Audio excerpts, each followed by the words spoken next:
همراهان همیشگی سفر دیگر سلام. توی این ویدیو میخوام درباره روند کلی درخواست ویزای شنگن از کشور چک صحبت کنم. برای درخواست ویزای شنگن از جمهوری چک نیاز دارید یه سری مدارک رو به سفارت ارائه کنید که این مدارک دو دسته هستن. دسته اول رو شما خودتون جمع آوری میکنید. مدارک هویتی یعنی شناسنامه، پاسپورت و دوقط عکس، مدارک شغلی که نشون دهنده وضعیت شغلی شما هستند و مدارک مالی که وضعیت مالی شما رو نشون میدن. مدارک مالی شامل چه مواردی هستند؟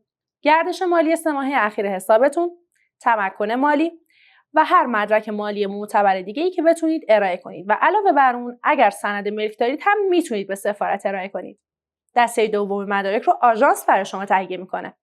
رزرو وقت سفارت، فرم اپلیکیشن، رزرو رفت و برگشت پروازتون، رزرو هتل مورد تایید سفارت و همچنین بیمه مسافرتی. مدارکتون که جمع آوری شد به یک دارالترجمه رسمی مراجعه میکنید و مدارک رو به زبان انگلیسی ترجمه میکنید و بعد به همراه باقی مدارک به کارگزاری کشور چک ارائه میکنید. انگشت‌نگاری رو انجام میدید و منتظر نتیجه ویزاتون میمونید. 2-3 هفته بعد از ارسال مدارک نتیجه درخواستتون بهتون ابلاغ میشه.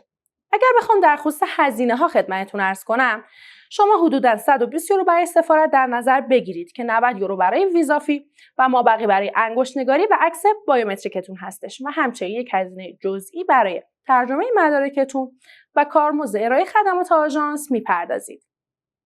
درخواست ویزای شنگن از کشور چک نیازمند تخصص هستش و همکاران من در سفر دیگر آماده هستند تا این اقدام تخصصی رو براتون انجام بدن. پس همین حالا با ما تماس بگیرید.